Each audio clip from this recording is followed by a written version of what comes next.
Welcome to the 700 Club. For today's top headlines, let's go over to the CBN News Desk. Gordon, a big change from the Centers for Disease Control on how long some people with COVID should stay in quarantine. A move that will let people get back to work faster. George Thomas has the story. The CDC says asymptomatic COVID patients should now isolate for 5 days instead of the previous 10-day quarantine. Dr. Anthony Fauci telling CNN the reasoning behind the new recommendation. We want to get people back to the jobs, particularly those with essential jobs, to keep our society running smoothly. With the Omicron variant surging across the nation, resulting in tens of thousands of new infections each day, businesses like airlines, which are still struggling to recover from this past weekend's widespread flight cancellations, welcome the new CDC guidelines after facing staff shortages caused by rising COVID cases. I think this is a terrific move. There's really no reason why we need to be isolating people for 10 days anymore. I think we have very good evidence that most people, particularly those who are vaccinated and boosted, are not contagious for that long. The guideline also suggests that the 5-day isolation period be followed by 5 days of wearing a mask when around others. Omicron appears to be much milder than the Delta variant, but still highly contagious. The number of children, for example, hospitalized in New York City, reportedly up 5-fold. It's a wake-up call to everyone that even if this virus is truly mild, if we continue to let it spread throughout the country and have over 100,000 positive cases in kids week by week, we inevitably will see a lot more illness. President Biden, despite pushing several federal solutions, including a vaccine mandate to stop the spread of the virus, is now saying that there's no federal solution to the pandemic. He made the comments during a call with governors on Monday, insisting that this has to be solved at the state level instead. With the virus surging, the president is denying a report from Vanity Fair that the White House rejected a call by medical experts back in October to ramp up production of rapid COVID-19 tests ahead of the holidays. That plan reportedly called for getting more than 730 million tests ready per month.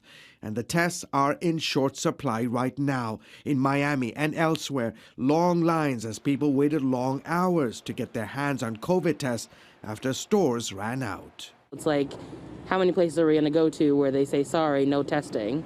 It's like, I have to work. Meanwhile, overseas, Israel has started a trial of a 4th dose of COVID shots, with 150 medical personnel getting their 4th shot this week of the Pfizer vaccine. It's believed to be the first study of its kind. Well, I'm excited to be the first person, apparently in the world, who got the 4th booster of the COVID vaccine. And to paraphrase an old saying, it's a small jab in the shoulder, probably a giant step for mankind. Almost half of Israel's population received a 3rd dose of the Pfizer vaccine so far. George Thomas, CBN News. In other news, Republican Glenn Youngkin's win in the race for governor here in Virginia has major implications for the Democrats going into the 2022 midterms. CBN's Tara Mergener takes a look at why Youngkin won large numbers of votes of a key constituency, suburban Democratic and independent women. Education, it touches nearly every American household because taxpayers foot the bill. Yet rarely is it a top priority for voters, the way it became in the Virginia governor's race. As school board controversies heat up here and around the country, Republican Glenn Youngkin made it his closing argument, making gains in key groups that helped put him over the top. As expected, a close race. Although Youngkin's decisive win, Fox News is calling the Virginia governor's race for Republican Glenn Youngkin came as a surprise even to some members of his own party. The political newcomer winning the day against establishment Democrat and former Governor Terry McAuliffe in a state Joe Biden carried by 10 points just 1 year ago. Joe Biden will win Virginia's 13 electoral votes. Voters like former Democrat Michelle Mej explains what made the difference for her. I did not think that Terry McAuliffe was listening to anyone other than maybe a very small cohort of people that agreed with him on every issue. Polls show Youngkin made solid inroads across party lines, with women in suburban battlegrounds like Northern Virginia. Lifelong Democrat Emily Curtis never voted Republican until now. He was running a unifying campaign. He was bringing people together. He said he wanted the forever Trumpers and the never Trumpers. Well, many voters say they liked the campaign's positive messages, a promise to end sales tax on groceries and to cut business regulations. Most agree education proved to be Youngkin's secret sauce. Whatever agenda is going on, we need to understand what our rights are, how easy it is to lose your freedoms, and at the forefront there was education. I don't think parents should be telling schools what they should teach. That now infamous statement during the last debate ended up infuriating parents on both sides of the aisle. About half of Virginia voters say they should have significant say in what their children are taught. Paula Kunwar cast her first vote in an American election for Youngkin. I have a real issue. I have a non-verbal child. I'm my children's parent, number one. We will work together, but you're not even my co-parent. I am. I am my child's parent, and I decide what they will be educated on.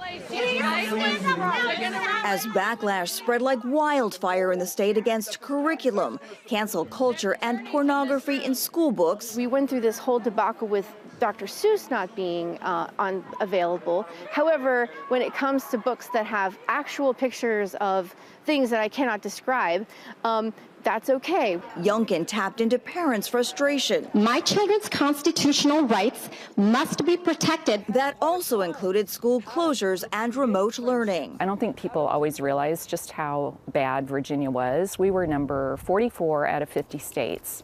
In terms of reopening. Kay Greenwell, an independent who leans Democrat, voted straight red in November. I voted a straight red ticket this time, and I'm not afraid to say it because I was so angry and so frustrated. I don't think the Democrats get it, why we voted the way we did, and they're choosing to focus on extreme positions. Many parents were also happy to hear this. Under a Youngkin administration, no mask mandate. In the current set of data that we see today, no mask mandate. I believe that you do your research and you consent to whatever you want to do. I don't believe in mandates.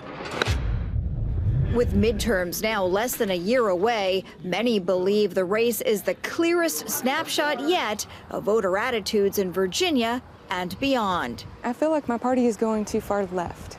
They're leaving me. And I will remain a Democrat. I want them to come back to the center. Meanwhile, as pundits try to make sense of Youngkin's unlikely win, backlash continues here in the Old Dominion and elsewhere as parents fume about what's being taught to their children and demand local school boards give them a seat at the table. In Loudoun County, Virginia, I'm Tara Mergener, CBN News. Turning now to health news, cancer and heart disease are the leading causes of death in America. As medical correspondent Lori Johnson shows us, adding healthy nutrients to your diet could add a few years to your life. Polyphenols found in certain plant foods are considered very healthy because of the protection they provide from damage that often comes with aging. Research shows these compounds can also reduce the risk of heart disease and other leading causes of death. Some of these compounds are now recognized as having dramatic anti-cancer effects. And I actually use the power of polyphenols in both of my clinics for the active treatment of people with cancer, metastatic cancer, who are inoperable. Dr. Stephen Gundry pushed the designation of National Polyphenol Day to raise awareness. Right now, blackberries and raspberries have the highest polyphenol content of any of the berries. That's followed by strawberries. Dr. Gundry recommends olive oil, preferably cold-pressed and extra virgin from a single country of origin. The more bitter the olive oil, the more when you have olive oil, it makes you cough or it actually burns. That's a sign of the polyphenol content. Likewise, when it comes to chocolate, the more bitter, the better. Extra dark chocolate has tons of polyphenols, but beware, milk chocolate, which is preferred by Americans, all the polyphenols have been taken out to make it taste good. Black coffee also does more than give you a morning pickup. Fascinating study shows that people who drink 5 or more cups of coffee per day have a very low incidence of Alzheimer's or Parkinson's. And it turns out it's the polyphenols that have that benefit. Some teas also score high. And it really doesn't matter whether it's green tea or black tea, but herbal teas aren't loaded with polyphenols. Dr. Gundry recommends using spices liberally because most of them, even ordinary black pepper, can help. Sprinkle them on your salad, sprinkle them on your fish, your chicken. And you can get polyphenols that way every day without, worrying about it. By increasing the number of polyphenols we consume in foods and beverages, spices, and supplements, research shows we can lower our risk of disease. Lori Johnson, CBN News.